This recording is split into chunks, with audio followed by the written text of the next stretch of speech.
Salihin itu la yakul muddata hayatihi illa ala udmin wahid. Sepanjang hidupnya tidak pernah makan kalau disuguhi maupun di rumah sendiri kecuali lauknya satu. Ini kalau orang seperti Imam Nawawi semua, warung Padang nggak laku. Karena pasti ngambilnya satu.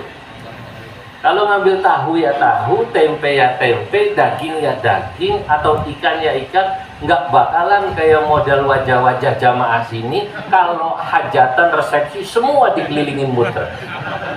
Ya bakso, ya apa sate, ya apa lagi, empek-empek, ya somai, ya terakhir nasi goreng. Kalau halal duit-duitku dewi, uang saya sendiri, saya makan Padang, lauknya 4, terserah saya, kan begitu kan? Tapi ini kalau kata para sufi, bahaya. Orang kalau berlebihan pada yang halal, nanti dia berani pada yang syubhat itu. Karena ketika dia sudah ketagihan, dunia itu kan nakih, Pak. Katanya ini ya, katanya, saya mau melak. Orang kalau itu sudah pernah dapat jabatan, pasti pengen dapat jabatan lagi. Betul apa tidak itu? Masuk. Katanya lagi, orang kalau sudah pernah kawin lagi, pasti pengen kawin lagi gitu. Nah, istrinya meninggal, pasti pengen kawin lagi. Oh sudah pernah, karena itu dunia itu najib gitu. Canggih. Nah itu makanya berlebihan pada yang haram itu, yang halal itu dijauhkan oleh para sufi. Imam Nawawi itu sufi. Imam Nawawi tidak mau pada yang syubhat. Nah ini sekarang lah. Kalau yang pertama itu berat dan kita nggak bisa lah. Nah yang sekarang Imam Nawawi syubhat. Imam Nawawi itu tidak pernah mau makan korma yang dihasilkan dari tanah Syam. Syam itu sekarang Damaskus, Syria itu. Kenapa? Kalau beliau disuguhin korma, pasti beliau tanya, ini korma dari mana?